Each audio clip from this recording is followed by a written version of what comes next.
sobre todo poder tener en el marco de este congreso, algo que un poco conversamos con Luz, que es tener un panel de públicas, un panel de comunicación institucional, y en este caso, bueno, siempre nos resulta interesante y valioso los aportes, y trajimos a dos representantes de organismos internacionales para poder pensar en este ratito que tenemos cómo comunican, cómo manejan sus relaciones. Siempre vemos que realizan campañas que quedan grabadas, que recorren el mundo, y en este caso, bueno, vamos a ver qué nos trajeron nuestras expositoras hoy. Invitamos para esto a Laura Durán y a Tamar. Laura Durán es licenciada en Ciencias de la Comunicación con orientación en Periodismo por la Universidad de Buenos Aires, es técnica superior en Periodismo por TEA y especialista en Periodismo Digital por la UBA.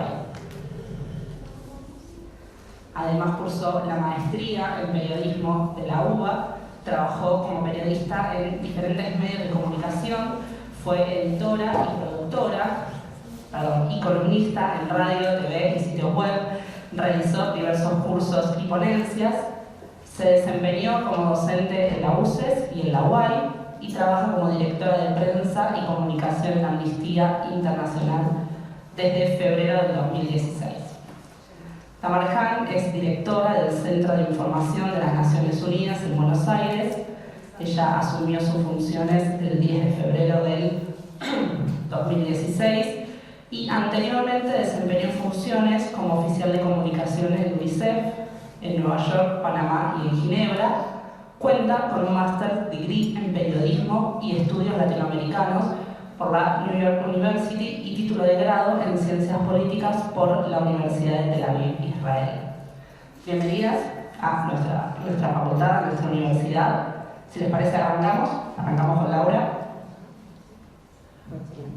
Súper, bueno, muchas gracias. Hola, ¿cómo están? Tanto presencial y virtual. Gracias por este espacio, gracias por la presentación. Bueno, hoy les quería hablar de que compartamos herramientas, recursos. Pensé en hablar de campañas que se pueden hacer con recursos internacionales, como es la organización que represento, y también ideas inspiradoras o proyectos que puedan adaptarse a diferentes escalas. Bueno, me parecía que era interesante arrancar por mi recorrido, cualquier cosa, bueno, como bien decía Carmen en la presentación, soy licenciada en Ciencias de la Comunicación por la Universidad de Buenos Aires y trabajé mucho tiempo en periodismo. Cerca del 2016, diría que a fines del 2015, yo trabajaba en diferentes medios, pero mucho vinculado con el tema de derechos y particularmente justicia y derechos humanos. Entonces se abrió una vacante en Amnistía Internacional y una colega, una periodista, me dijo: che, me parece que este perfil podría hablar, me parece que te podría interesar, no sé si querés como alejarte un poco del periodismo o no, pero bueno, latino, te lo digo. Y apliqué, es una organización internacional, tiene muchos protocolos y demás, pero bueno, digo que la comunicación tiene esto de que no es una casilla en donde no te puedes mover, sino que el campo es súper dinámico y eso también nos exige estar actualizándonos día a día, ¿no? Por eso también, desde que, no voy a revelar mi edad, pero que desde que licencié en grado a esta parte hay mucha actualización y muchos cambios de currícula, planes, etc. Así que bueno, me pareció que era una interesante oportunidad y traigo esta experiencia para compartir, para conocer las diferentes perspectivas que tiene nuestro campo de la comunicación. Que también a veces cuando decimos, estudié Ciencias de la Comunicación y nos cuesta explicar qué es eso, ¿no? Bueno, es un poco poder hacer comunicación institucional también. Dicho eso, empecé una organización que antes que nada me gustaría preguntar, perdón, a la parte virtual pueden levantar la mano virtualmente. ¿Alguien conoce Amnistía Internacional? ¿Conoce Amnistía Internacional? O sea, quien conoce puede levantar su manito y si veo visualmente. Bueno, a ojo de buen cubero, 40% conoce, 60% no. Voy a como imaginarme que pasa un poco a nivel virtual. Bueno, me sirve mucho esta información también, perdón, pero son mi focus group en este momento para saber quién conoce qué es Amnistía Internacional y quién no. Amnistía Internacional, o Amnesty para los más de 40, por ahí conocemos esta Organización Internacional de Derechos Humanos porque ha sido muy histórica en trabajar, por ejemplo, temas post-dictadura, presos que están detenidos por cuestiones vinculadas a sus ideas y activismo, o también es muy conocida porque en el 88 hubo un recital histórico en Argentina en donde, por ejemplo, participó Sting. Eso es un poco los más de 40. La organización fue acompañando también el avance de los, diría, caminos históricos en donde posguerra fría había mucho de el famoso muro, y cuando el muro cae se empieza a descentralizar la información. Todo lo que estaba concentrado en las Europas, como Amnistía Internacional, que es una organización que tiene más de 60 años y nace en Inglaterra, en Londres, bueno, empieza como a descentralizar todo lo que es sus investigaciones, y es por eso que empieza a abrir oficinas en diferentes partes del mundo, entre ellas en Argentina, en donde aterriza, por decirlo rápidamente, en la década de los 80, post-dictadura. Quienes se quieran interesar más en el tema, y además hay muchísimo escrito sobre el trabajo de Amnistía durante la dictadura, porque hacer una organización internacional tenía esa palanca, digamos, ¿no? Si vieron la película de 1985, menciona Amnistía, también lo menciono. Así que bueno, quien quiera indagar un poco más por ahí, se puede. Pero así aterriza los 80 en Argentina, y diría que hace 11 años más o menos está un poquito más consolidada a nivel local.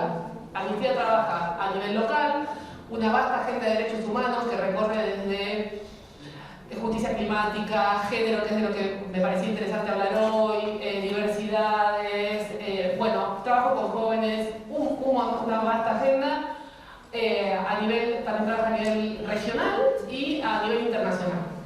Y un poco estas temáticas, desde personas migrantes y refugiados hasta, como decía, género. Entonces, me parecía que era interesante, para hablar de comunicación de las organizaciones de la sociedad civil o comunicación a nivel organizaciones internacionales, compartirles un poco lo que fue la campaña de aborto. Voy a hacer de vuelta el focus group, la gran focus group. ¿Alguien vio la campaña de una percha en medios de comunicación? Bueno, capaz un poco más ahí, ¿no? Capaz un 50-50, pongamos. Bueno, la diapositiva anterior tenía un video. A ver, capaz si lo podemos ver súper, si no, no pasa nada. Son los Momentos de tensión. Sí, me vio momentos de tensión. Sí, se puede súper, y si no te preocupes porque es un poquito resumen de lo que vamos a decir, así que tranqui. Si puede fallar, que si va a fallar, obvio, no pasa nada. Por ahí si querés vamos a la percha, que es esto de lo que hablaba. Amnistía Internacional, como les decía, yo diría que desde 2015 aproximadamente en Argentina hace campaña por el derecho que consideramos institucionalmente el derecho internacional y diversos estándares internacionales. Tenemos todas las personas con capacidad de gestar, que es el derecho a interrumpir voluntariamente nuestro embarazo o legalmente según las circunstancias. Bueno, tenemos estándares internacionales, posiciones, y una posición es, por supuesto, hacer campaña en pos de esto. Entonces, desde el 2015 aproximadamente en Argentina hacemos campaña por esta temática. Y me parecía interesante hacer este recorrido, para que puedan ver que hay productos que son internacionales y se pueden hacer con gran apoyo internacional, y otros que han sido más trabajados desde lo local y que pueden ser inspiradores o herramientas y contarles en detalles de cómo se hace esto.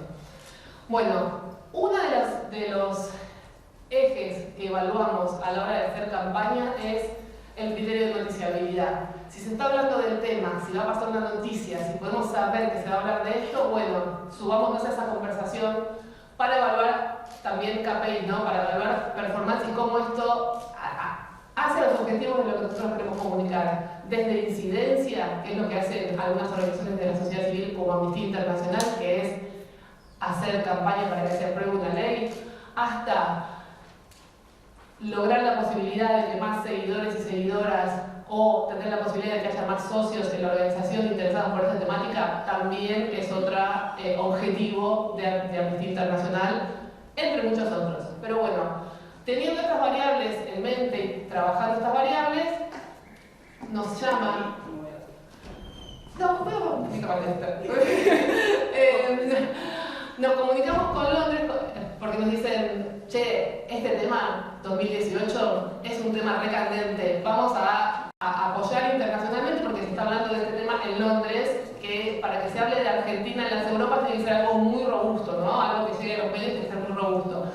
Entonces, hablando con Londres, nos dijeron, ¿qué tal si hacemos una contratapa en el New York Times el día de uno de los debates del 2018, del Senado, si mal no recuerdo, para que esto discurra por diferentes medios para que quienes tienen que tomar una decisión vean que la mirada internacional está mirando. Bueno, sé mucho del verbo mirar.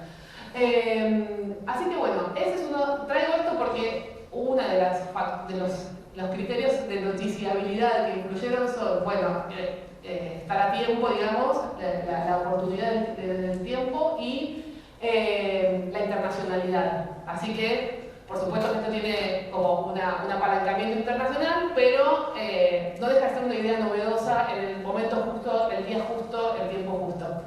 Ahora. Pero también traje esta campaña, porque es una campaña de muchos años, con muchos productos y también 360 en el sentido de lo que abarca. Porque si hablamos de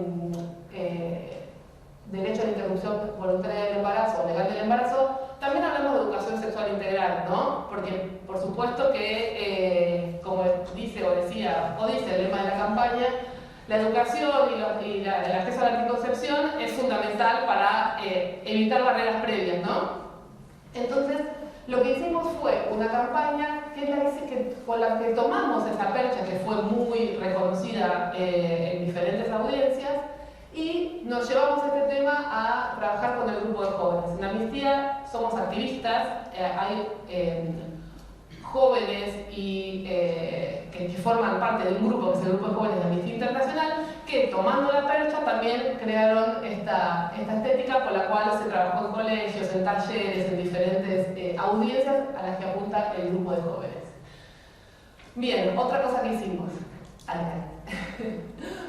Otra de las cosas que hicimos es, bueno, la audiencia que es activista, que está metida en tema, que le interesa este tema, capaz que ya están en esto. Pero ¿qué hacemos con los que tienen dudas? ¿O qué hacemos con las personas que por ahí no están del todo convencidas? ¿O qué hacemos con aquellas personas con las que se puede hablar? Porque también hay personas que están absolutamente contra y por supuesto que hay convicciones y demás que escapan de una organización, por supuesto, pero sabíamos que había personas que haciendo un recorrido y hablando con, por ejemplo, abuelas que habían hablado con sus nietas, dijimos, bueno, ahí tal vez es una audiencia que es interesante. Y para eso hicimos un especial que se llama Mi Historia Cuenta, que justamente se trató de eso, de personas que contaron su historia y como charlando con abuelas con nietas, amigas con otras amigas, sobrinas y tías, cómo empatizaba muchísimo más contar historias en primera persona.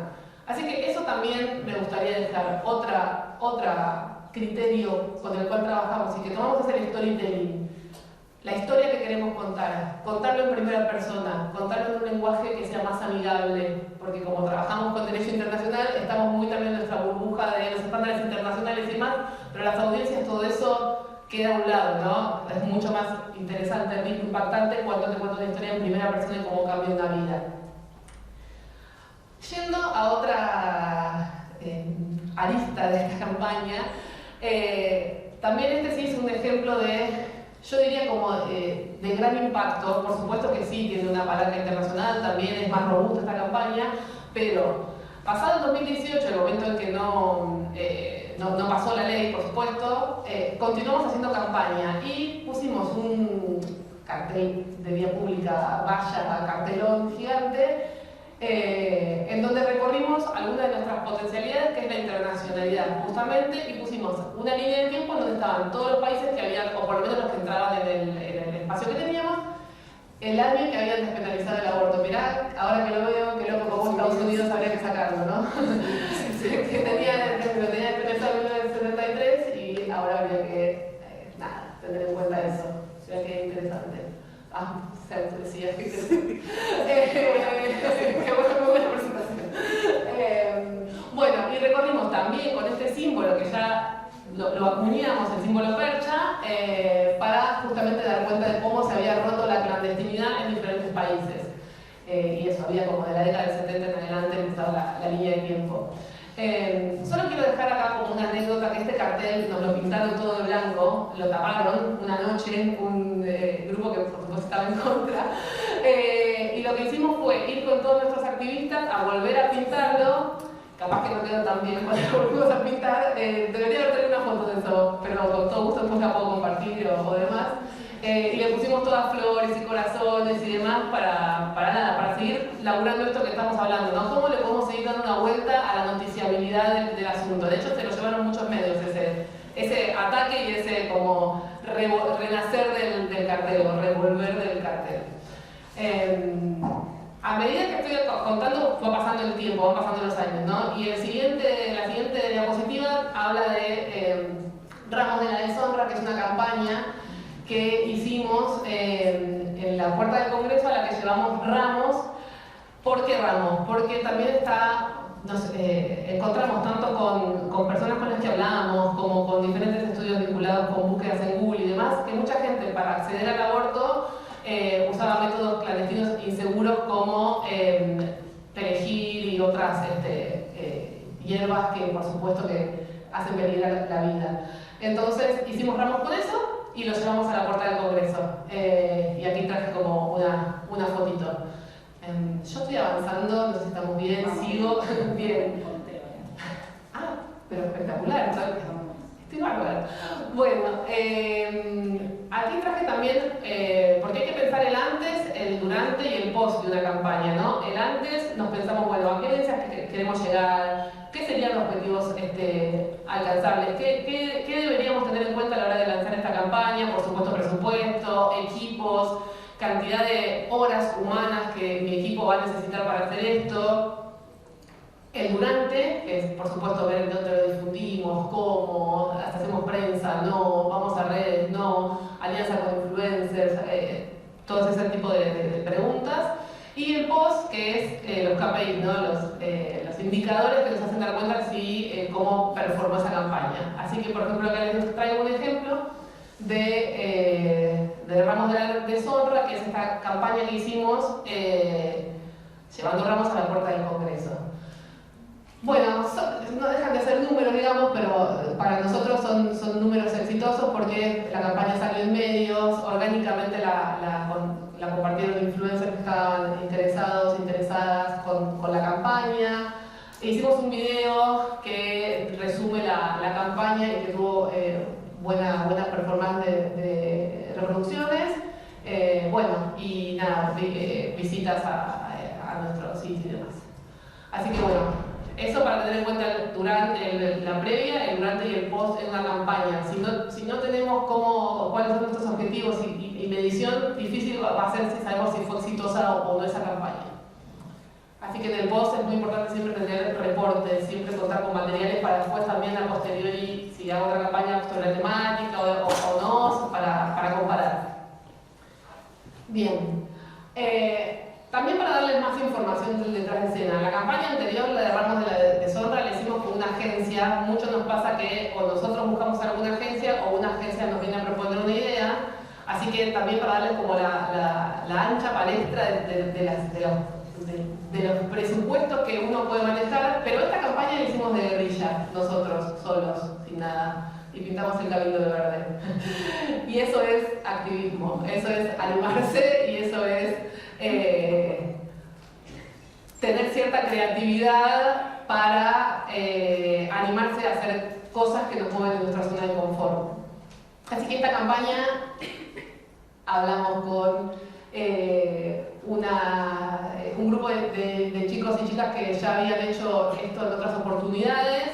Pero no era así como tan de guerrilla, sino que, bueno, en festivales y demás habían proyectado en paredes, se lo propusimos, nos la jugamos, la hacemos, nos la jugamos, la hacemos, fuimos una noche, lo hicimos. Y le fue muy bien, y se enojaron muchas personas que están en contra de la legalización del aborto y se enojaron mucho en redes sociales. Y eso también es algo que queremos evaluar. ¿Estamos dispuestos a correr riesgos? ¿Estamos dispuestos a que hablen mal de nosotros? Este tema es un tema súper de parte de aguas, por eso lo traje también, porque hay que tomar decisiones. Hay gente que no va a estar nunca a favor. Pero bueno, nosotros somos activistas periodistas y estamos a favor, y esta es nuestra misión, ¿no? Lograr que se avancen en estándares internacionales como la legalización del aborto. Así que el otro era el Cabildo, es el Ministerio de Salud, que está ahí nuestra percha, nuestro logo, y creo que dice aborto legal, la otra luz. Porque también es evaluar qué mensaje damos, algo rápido, algo que tenga brand, que la gente sepa quién lo hizo, la campaña, bueno, rápido a eso. Así que eso fue un poco lo que... Por eso elegimos esos mensajes. Acá, si seguimos, también tenemos lo que les decía del impacto y demás. Por ahí podemos pasar, para que son números para no aburrirles. Sí, ahí estamos, muchas gracias. Entonces, todo lo que vimos antes son campañas que tienen mucho peso en comunicación. Nosotros también hacemos incidencia, que es esto, también desde el derecho, porque es una organización que tiene una parte de comunicación, que tiene una pata de membresía, socios, socias, activistas, y tenemos una pata que es incidencia, que son las abogadas que producen información con estándares de derecho y estándares internacionales para hacer campaña en pos de esa ley. Así que estas son algunas de las acciones de incidencia que hicimos, como por ejemplo hicimos guías informativas para llegar a diputados, senadores y particularmente también a periodistas, y bueno, charlas con personas súper referentes de la temática también a nivel internacional. Eso para contarles un poquito de incidencia. A ver si llegamos como para cerrar rápido, porque ahí estamos al límite. Ah, pero estoy bien. Otra de las cosas que hicimos fue, seguimos consolidando y acuñando este símbolo que es tan sencillo como una percha, que en Argentina se entendía en su momento como uno de los símbolos de la clandestinidad, y inundamos la ciudad de verde. Digamos, pusimos un circuito de vía pública simplemente con este cartel, por supuesto también algunos fueron vandalizados. Otra de las acciones que hicimos es juntamos firmas en todo el mundo, siempre también apalancándonos en la internacionalidad, así que esas firmas fueron entregadas en su momento a diputados y senadores, y así llegamos al 2020, que es cuando sí se logró decir adiós al aborto clandestino, y la noche de finalmente la aprobación, esta también fue una imagen que circuló bastante, que fue muy viral por un lado, por otro lado adelantaron mucho los medios y demás. ¿Qué fue esto? Seguimos, como ven, hay una sintonía del símbolo, digamos, para que prende la percha, que era un símbolo que ya estaba circulando, que ya era conocido para nuestras audiencias, entonces nos acuñamos a ese símbolo, y esa noche fuimos con estas luces que pueden ver ahí, que de vuelta, esto es otro ejemplo de una idea nuestra, no la elaboramos con ninguna agencia, nada, es sentarnos, cabezas, creatividad, y llevamos las perchas, y esa noche, la noche de la aprobación, prendimos todas estas luces y toda la gente se acercaba y quería fotos, y todos los periodistas y demás. Así que nada, quería hacer este recorrido para que se pueda ver como la amplia alameda de la cantidad de cosas que se pueden hacer teniendo en cuenta los objetivos, teniendo en cuenta el pre, el durante y el post, y teniendo en cuenta las herramientas con las que cuenta cada uno. Lo importante me parece que es hacer y hacer y hacer. Muchas gracias.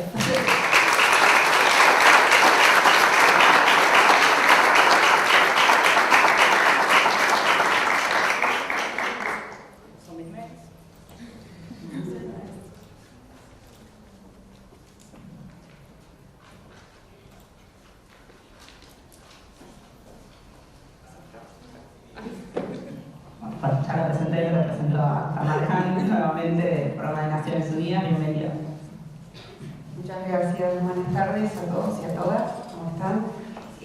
Bueno, voy a hacer lo mismo y voy a preguntar cuántos de ustedes conocen a las Naciones Unidas, saben qué es, qué hace. Bien, bueno, bárbaro. La mayoría, o por lo menos la mitad, me parece que tienen conocimiento. Las Naciones Unidas, no voy a hacer el recuento completo, sí lo que quiero hacer es explicar un poco la diferencia entre una Amnesty y Naciones Unidas en términos de comunicación.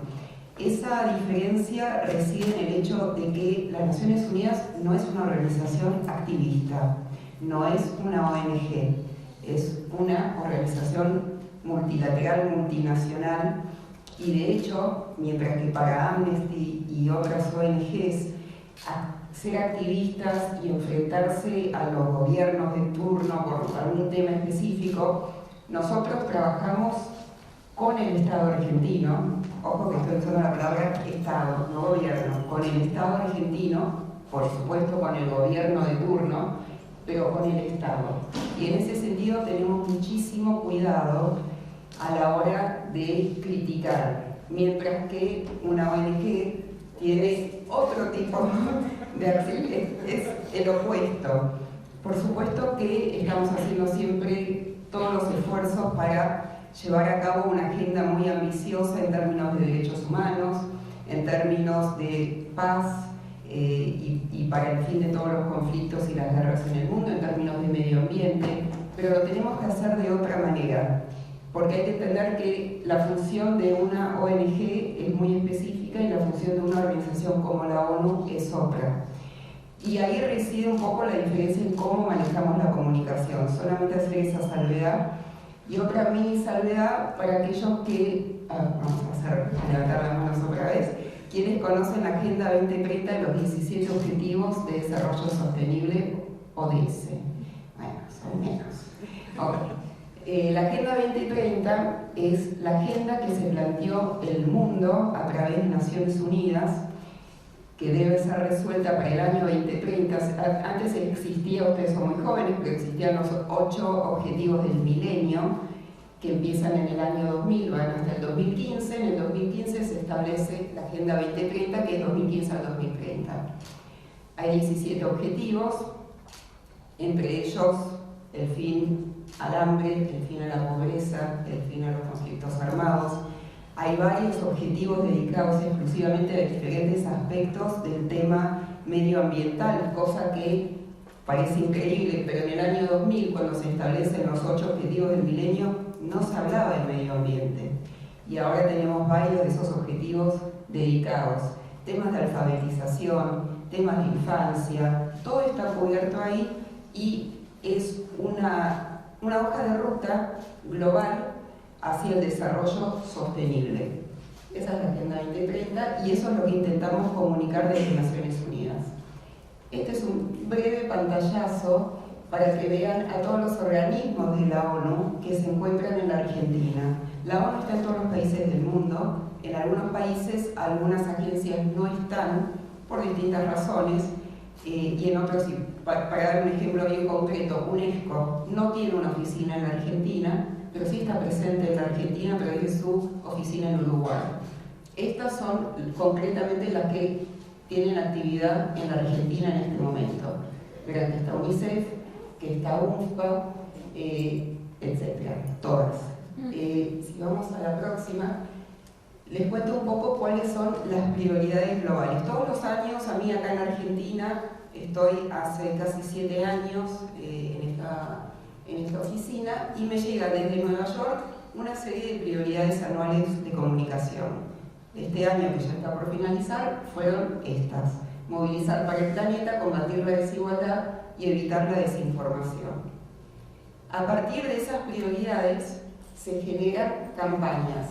Estas son, como dice acá, globales, campañas globales que nos las envían a nosotros en todos los países del mundo para hacer un abordaje local, o sea, bajarlas en términos de lenguaje, en términos de lo que es más conveniente y más atractivo a la realidad local. Actúa ahora es la campaña que tiene que ver con el medio ambiente, ¿sí?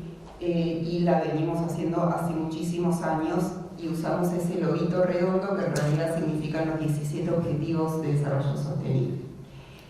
Voy a dejar el del medio un segundo, voy a pasar a Verify. Verify es una campaña muy interesante que surgió durante la pandemia COVID. Surgió más o menos en el mes de julio de 2020 y era para evitar la desinformación. Todos sabemos lo que ocurrió con la desinformación, sobre todo en el primer año de la pandemia.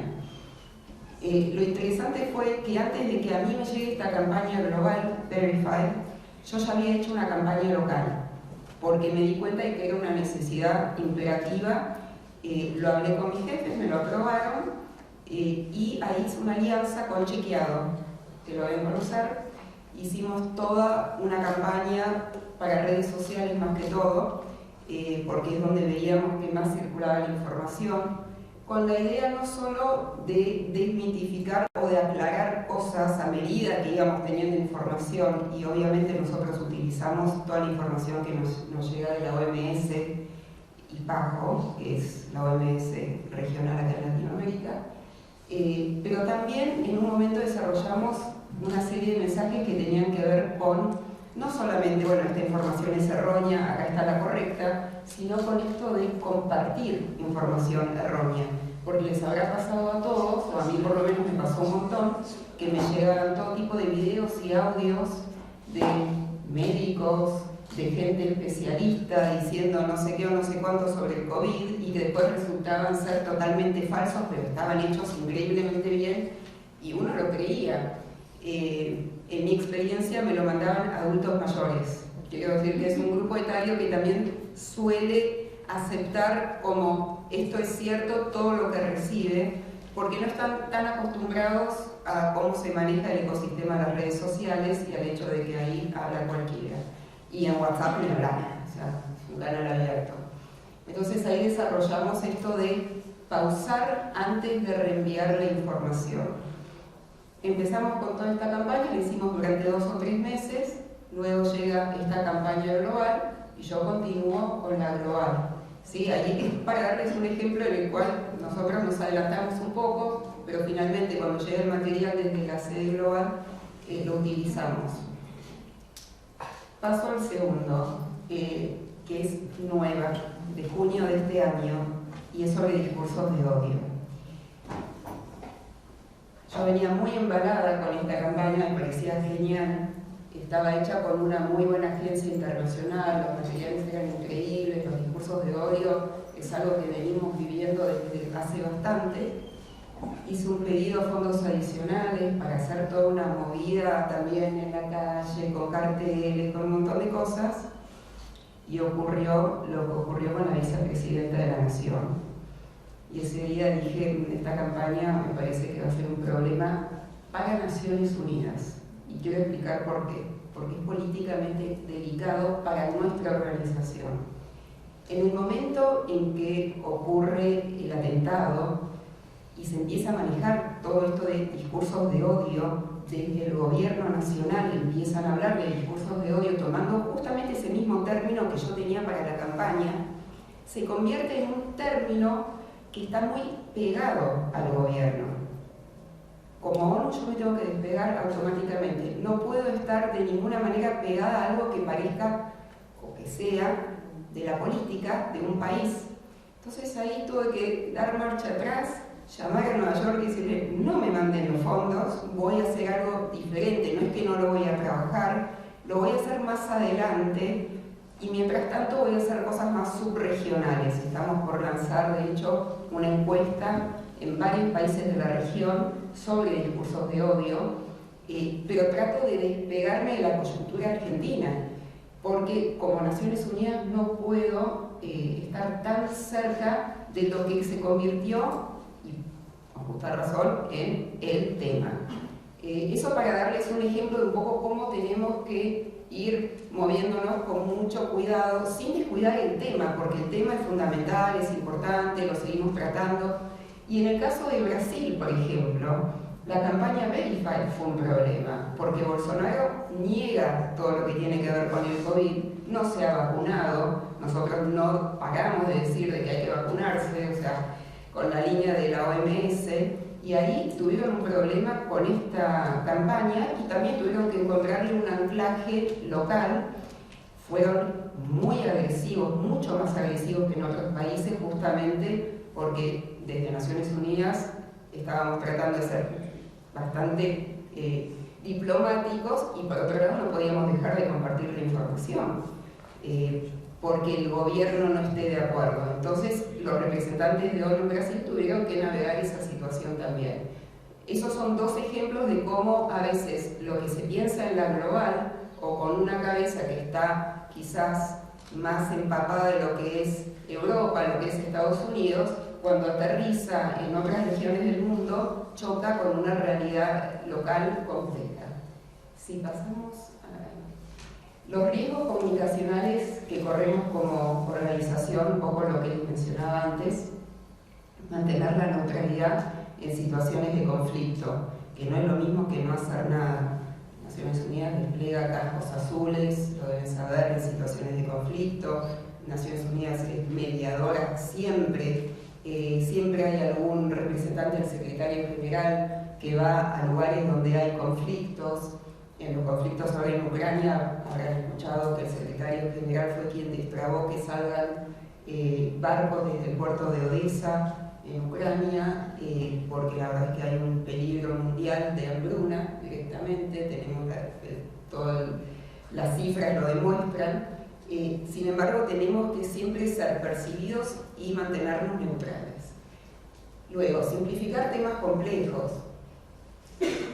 Los temas son muy complejos y son muchos. Nuestra agenda es muy variada, tiene mucha cuestión técnica y necesitamos a veces llegar a la gente técnica. En los ministerios, por ejemplo, nos manejamos con tecnicismos muy cómodamente, pero cuando queremos llegar a estudiantes, cuando queremos llegar a los jóvenes o al público en general, tenemos que sacar las siglas, dejar de hablar de una manera tan técnica y burocrática como lo hacemos habitualmente y ponerle un poco de color, un poco de onda para que la gente se enganche. Y eso realmente no es fácil con temas que son muy complejos como ser temas de salud, por ejemplo, temas medioambientales que son súper técnicos. Entonces eso definitivamente es algo con lo que nos enfrentamos todos los días. Luego coordinar a una sigla, agencias, fondos y programas de la ONU y presentarse como una sola ONU. Yo les mostré al principio ahí una lista muy larga de agencias. UNICEF trabaja con niños, UNFPA trabaja temas que tienen que ver con población, con salud sexual y reproductiva. Está ONU Mujeres, que también trabaja temas de género, tenemos una agencia que trabaja ambiente, etcétera, etcétera. Pero ¿cómo podemos nosotros, en algunas instancias por lo menos, transmitirle al público que todos somos Naciones Unidas? La mayoría de la gente en la Argentina cree que UNICEF no es parte de Naciones Unidas. Si algunos de ustedes sentados acá creían eso, les comento que es parte de Naciones Unidas. Tiene un branding tan fuerte y tan propio que parece que es algo totalmente independiente. No lo es. Y por eso es importante tener una voz unificada, porque somos un organismo enorme con muchísima diversidad. Y luego comunicar soluciones ante problemáticas globales.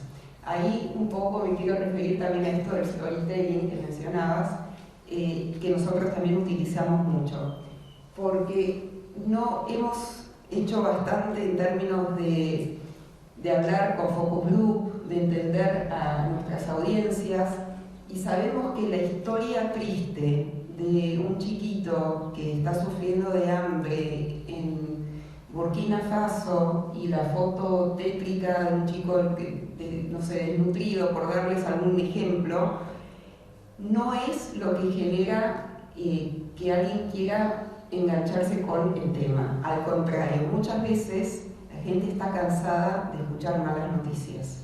Ve algo triste, algo que siente que lo supera, que ocurre lejos, que no puede hacer nada al respecto, cambia de canal, cual sea ese canal. Entonces nos toca realmente trabajar no solo desde humanizar las cosas y contarlo en primera persona, sino también tratar de contar las soluciones. Acá hay un problema, como Naciones Unidas lo identificamos, hicimos algo que solucionó o ayuda a solucionar ese problema, y esa es la historia que contamos. O bien le pedimos al lector que por favor nos ayude haciendo reciclaje, por ejemplo. Necesitamos bajar la temperatura del planeta para que no ascienda más de 1,5 grados. Bueno, ¿cómo hacemos? Necesitamos que se recicle, que apaguen las luces. Entonces, no solo traer el problema, sino también traer una solución, y de esa manera también traer un poco de esperanza ante lo que son escenarios realmente bastante negativos en general. Nuestras audiencias objetivo, como les comentaba, son juventud y poblaciones vulnerables. Poblaciones vulnerables, me refiero, son diferentes. Por ejemplo, refugiados y migrantes son una población vulnerable. Para dar un ejemplo, niños y niñas son una población vulnerable, y también aquellos que habitan en la pobreza y la indigencia son una población vulnerable. Contrapartes gubernamentales, porque nosotros políticamente accionamos a ese nivel con los gobiernos, como les indicaba antes, entonces tenemos mucha relación con los distintos ministerios y con los presidentes, estamos operando a ese nivel. También a nivel de la sociedad civil, con las ONGs, que son aliados importantísimos del trabajo de Naciones Unidas, y el público en general, amplio. Si vamos con la siguiente. Bien, acá les quería mostrar un poco ejemplos de actividades que realizamos con gente joven. Lollapalooza. En Lollapalooza, en la zona verde, espacio verde, perdón, tenemos un stand desde hace 5 años. Y realmente nos ha resultado muy exitoso porque tenemos un público cautivo de muchísimos chicos y chicas jóvenes que entre un concierto y otro se acercan. Cada año traemos otra propuesta sobre una temática diferente, trabajo juvenil, tema de humedales, este último Lollapalooza, y vamos cambiando. Siempre la propuesta es muy lúdica, es interactiva, hay juegos. Tuvimos esto de la realidad virtual el año pasado también. Vamos variando, vamos imaginándonos cosas. Lo hacemos con voluntarios jóvenes, porque nos parece que cuando un joven le habla a otro joven llega mucho más el mensaje que si un adulto intenta hablar con el lenguaje de ellos y convencerlos. Otra cosa que hacemos muchísimo son los modelos de Naciones Unidas. No sé si alguna vez ha participado en un modelo de Naciones Unidas en sus colegios. Los hacemos y los acompañamos tanto a nivel secundario como universitario. Y la verdad que es una experiencia, no sé si conocen, pero el modelo ONU nació en Harvard en el año 67, la metodología. Y a día de hoy es algo que tiene un éxito impresionante en todo el mundo. Los chicos se dividen por países, cada uno representa a otro país, y hacen un modelo como si fuera Naciones Unidas. Y para muchos es la primera vez que aprenden sobre el país que les tocó, porque de repente no lo conocían antes y se tienen que compenetrar no solo con su historia, su geografía, sus realidades políticas, económicas, sociales. Muchos de ellos se visten del país que están representando, y la verdad es que se enganchan muchísimo. Y yo muchas veces voy a una apertura, a un cierre, y siempre pregunto lo mismo, que es si alguno de ellos ha decidido cambiar de carrera, lo que va a estudiar, a raíz de esta experiencia. Y no saben la cantidad de chicos que deciden, después de un modelo de Naciones Unidas, que quieren trabajar en relaciones internacionales, que quieren entrar a este mundo. Es como que se les abren los ojos y la mente al mundo más allá, y la verdad que para nosotros es muy, muy valioso. Y por supuesto voluntariados, ahí hay un voluntariado, creo que hicimos algo para los Juegos Olímpicos de la Juventud. O sea, trabajamos con gente joven lo más posible, contamos sus historias, los ponemos en redes sociales, realmente intentamos mucho ir por ese lado. Y para la ONU, la juventud es, creo que, el público más importante, además del público gubernamental.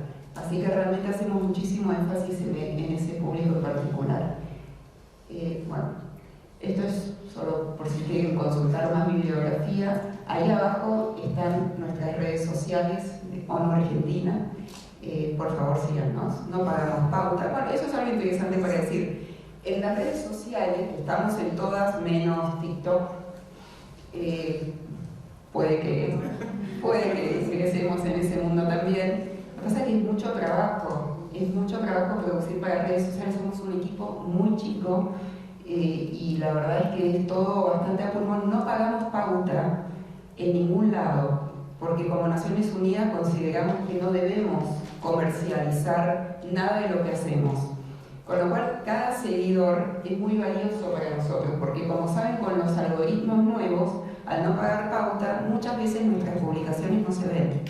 En Facebook sobre todo, en Instagram nos está pasando bastante también, así que no sé si ustedes tienen algo similar, pero la verdad es que hoy la información se mueve mucho por redes sociales, lo hablábamos hace un momento, y nos cuesta mucho llegar a enormes audiencias. No tenemos enormes audiencias, sí las cuentas globales de ONU llegan mucho más allá, pero en esto también juega mucho la creatividad, el hacer videos, historias de vida, cosas interesantes, cortas, explicarle a nuestros oficiales que quizás no usan ninguna red social ellos, que por favor no hablen de manera técnica, que un video no puede durar 5 minutos, etc. Todo lo que para ustedes es obvio, para gente de otra edad no es tan obvio, y para temas que son realmente complejos, hacerles justicia, digamos, es muy difícil en 30 segundos, y eso nos juega un poquito en contra.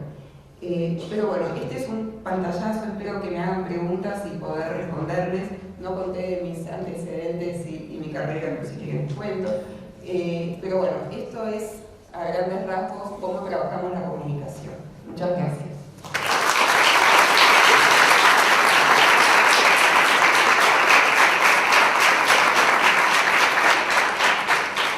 Bueno, excelente el tiempo. Así que tenemos un pequeño espacio de preguntas y la primera la voy a hacer yo. Y mientras vayan pensando, si tienen... Bueno, y después no. Bueno, la primera es un poco obvia, pero responde un poco al título de este panel. Y tiene que ver con cuál piensan ustedes que es el principal reto, si es que hay uno, si es que hay muchos, de la comunicación, de la construcción de vínculos en las organizaciones de las que son parte. Bueno, comunicación igual retos, ¿no? Como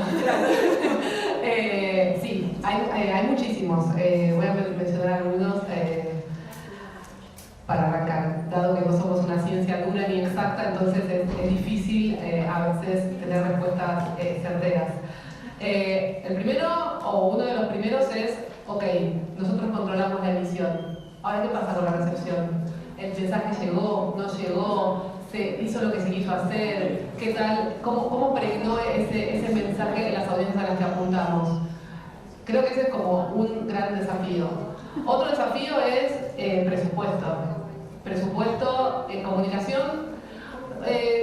Creo que podría decir que tengo una buena noticia, que últimamente la comunicación está siendo más valorada, pero antes, por lo menos en la organización en la que yo trabajo, es una organización interdisciplinaria, súper compleja, con muchas cosas que me veía reflejada, y en otras, bueno, como mencionaba el tema del activismo y demás, pero hay cosas en las que hay ciertas complejidades, y esto es el valor de la comunicación.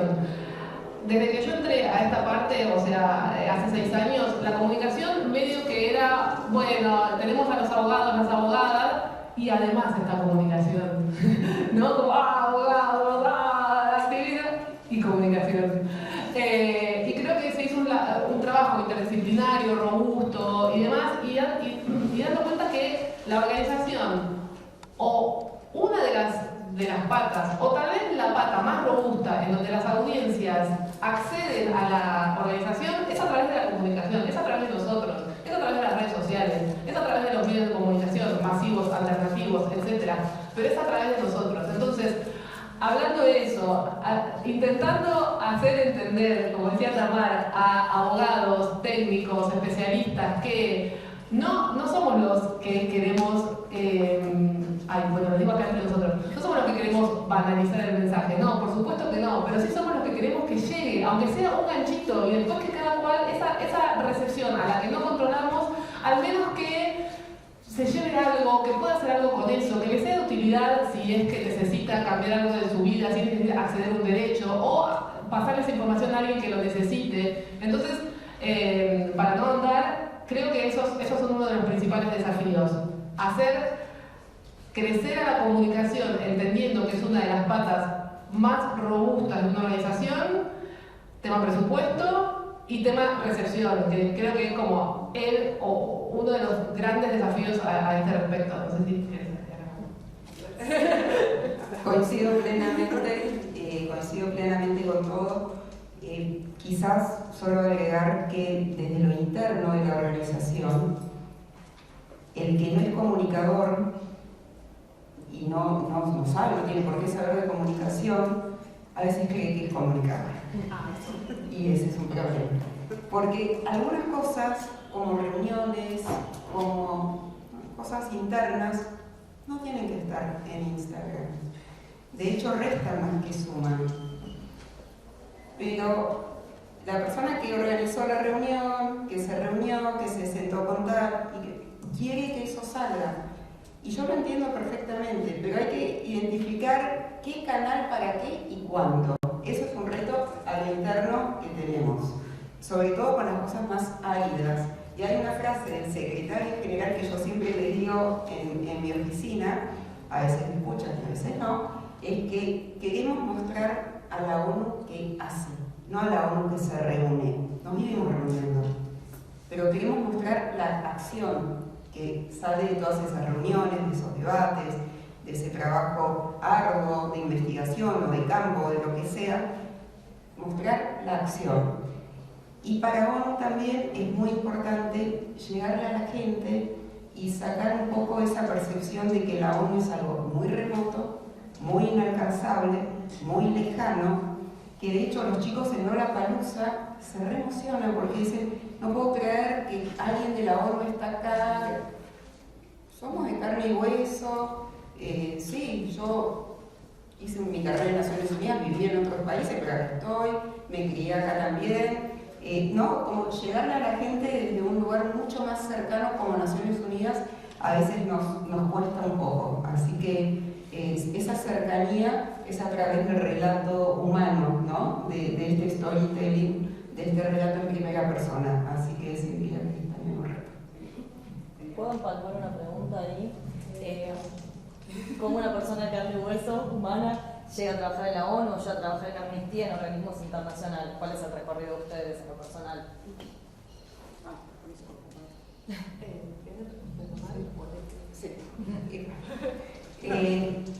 Cada historia es un mundo, cada historia es absolutamente individual y particular. Yo voy a contar la mía. Yo nací en Israel. Mi papá era argentino, por lo cual cuando era muy chica vinimos a la Argentina a vivir, me crié acá. Y a los 18 años me fui, terminé la secundaria y volví a Tel Aviv. Estudié allá. No tenía la menor idea de la ONU, no había escuchado un modelo ONU en mi secundaria jamás. ¿No? O sea, me gustaban las relaciones internacionales, la política, hablaba idiomas, pero no tenía en mi cabeza Naciones Unidas. De hecho, es muy interesante porque hice mi carrera de grado y como toda ciudadana israelí o ciudadano, tuve que hacer mi servicio militar. Y en el servicio militar, que para las mujeres son 2 años, por casualidad, me pusieron en una unidad que lidiaba con las fuerzas desplegadas, los cascos azules desplegados, luego de cada guerra entre Israel y sus vecinos, en las distintas fronteras. Y así conocí un poco lo que era Naciones Unidas, a través de un trabajo desde ese lugar. Y me fui a hacer un máster en Nueva York, y ahí vi ese edificio del secretariado y dije, como que lo sentí como algo más cercano a mí de repente a Naciones Unidas. Y se me ocurrió que quería trabajar ahí. Se me ocurrió, no tenía ningún contacto, no conocía a nadie, no tenía nada que ver con ese mundo, de hecho era ya periodista, trabajaba en ese mundo de periodismo. Y de a poco me fui acercando, empecé a trabajar para una ONG, empecé a pulir cosas relacionadas con Naciones Unidas y enganché una consultoría estando en Nueva York y una cosa llevó a la otra y así terminé con un puesto en UNICEF y ahí empezó mi carrera formalmente hablando y en UNICEF arranqué en Nueva York pero me mandaron a Ginebra. La sede de UNICEF es en Nueva York pero tiene una oficina muy importante en Ginebra y de Ginebra me mandaron a Panamá, que para aquellos que no saben, Panamá es el centro de todo lo que son las operaciones de ONU para toda Latinoamérica y el Caribe. Así que fue como una vuelta muy grande y volver a Latinoamérica, un país que desconocía, porque entre Argentina y Panamá no hay lo mismo. y la vida también que llevamos itinerante tampoco, o sea, parece maravillosa y lo es, pero también tiene sus dificultades. O sea, yo llegué a Panamá con 2 bebés y nunca había pisado ese país y lo miré desde el avión y vi selva y dije, bueno, pero es así y cada 5 años tenemos que rotar. Estoy en un puesto que no es rotativo por una cuestión burocrática que no viene al caso, por eso estoy hace 7 años así agarrada, pero cada 5 años tenemos que cambiar de país, lo cual es complejo, con chicos, con parejas, con todo lo que eso implica. Pero bueno, la verdad es que es un trabajo maravilloso y es una organización muy compleja, con mucho negativo y con mucho positivo, y yo siempre digo con todo lo negativo que las críticas que podemos llegar a recibir, muchas de ellas justificadas, es que es algo único en el mundo y que si no existiera este lugar donde todos los países se reúnen y cada país tiene un voto y se discuten los temas que se discuten, habría que volver a inventarlo. Así que en ese sentido, bueno, considero un privilegio trabajar para Naciones Unidas. Mis estudios, lo dijeron antes, estudié ciencias políticas, estudié periodismo y estudios latinoamericanos, y decirles que es totalmente transparente cómo se hace el proceso para que aplicación a un trabajo, a un puesto o no, de entrevistas, de exámenes, es sumamente transparente y todos los puestos que van saliendo los ponemos en la página web, la global y la local. ¿Qué quiero decir con esto? Que cualquiera puede aplicar a un puesto de Naciones Unidas si cumple con los requisitos. Es algo que no digo que sea fácil, es competitivo, no es fácil entrar, pero tampoco es un imposible, y quiero dejar ese mensaje bien claro, que no es algo totalmente... Cada uno tiene su historia, pero esta fue la mía y les dejo ese mensaje, y realmente síganos porque vamos publicando los trabajos que van saliendo, así que eso es un resumen. Bueno, pues quería agregar 2 cosas que me parece que pueden ser herramientas de utilidad. Bueno, como creo que lo conté un poco al principio, si cualquier cosa después ahondo, pero 2 cosas que me parecen importantes. La primera es estar informados e informadas. Nos pasa mucho que nosotros somos la Organización de Derechos Humanos más grande del mundo, estamos en 160 países y territorios, pero en Argentina somos un capítulo, podría decir, rápidamente pequeño. El área de comunicación, voy a como enlazar las cosas que quería decir. El área de comunicación es un área que, me voy a tirar flores totales por acá, la creé yo, no había nadie, o sea, no había nadie cuando yo entré, éramos en el staff, haciendo una cuenta rápida, capaz me equivoqué, 10 personas con toda la furia. Hoy somos 40 full time y se suman 20 personas o más, tal vez part time, o sea, en un lapso de 6 años. Así que la organización creció así. Entonces, esto lo transmito para que vean que la comunicación va ganando territorio. Las generaciones, el paso de los años y demás, se dan cuenta, o sea, no todo está perdido, que la comunicación es realmente un campo en el que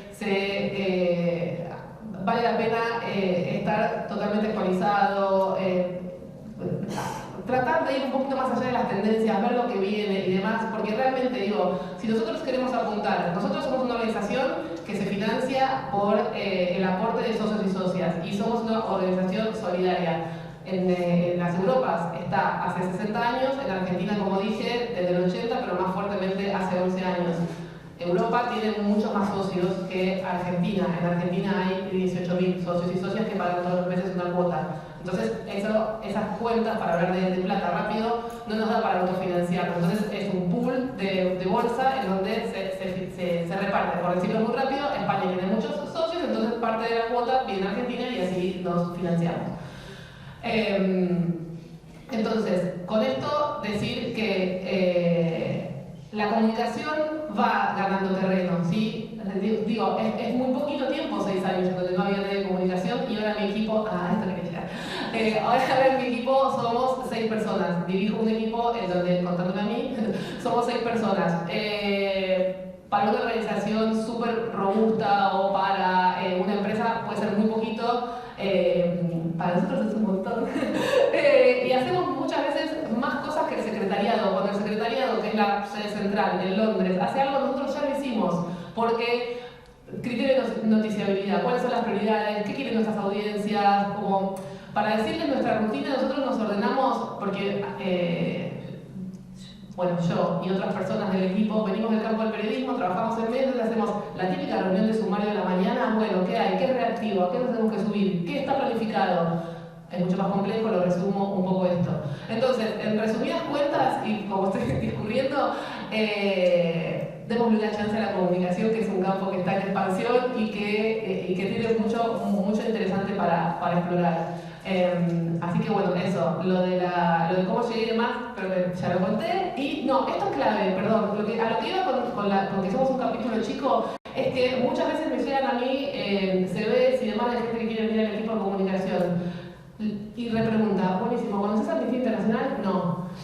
Nosotros somos activistas, o sea, como tiene un plus la organización de la sociedad civil de yo quiero cambiar el mundo, o sea, alto objetivo, pero yo quiero hacer algo, yo quiero que una ley que no es sea, yo quiero que las diversidades puedan vivir plenamente sus vidas, yo quiero que mi hija el día de mañana, si bailar no tenga un problema, o sea, yo quiero todo eso y trabajo en pos de eso. Entonces, si vos vas a aplicar a un puesto, sea de lo que fuere, en la organización que fuere, perdón, porque parece como re básico lo que estoy diciendo, pero lo digo porque lo vivo cotidianamente, o sea, el copy-paste que te mando a vos, a Coca-Cola, lo vemos nosotros, ustedes también lo verían si les llega. Entonces, estén informados, comprometidos, si algo te apasiona, o sea, eso, para mí es hacer, o sea, si vos me mandas un CV de texto plano y sos comunicador, comunicadora, qué sé yo, digo, el mensaje también es el contenido, pero es la forma, ¿no? Es tan alert, como, nada, eso, si querés no sé, manejar TikTok, bueno, mandame un video, o sea, como eso, nada, capaz, yo le di mucha pasión a la respuesta, pero no, es un panel apasionante. No, les quería preguntar, primero, habías dicho que el equipo era chico, el de ONU. Entendimos. Y si habían trabajado, entiendo que Amnistía sí, cómo lo hacen con influencers, cómo es esa negociación, cómo los eligen.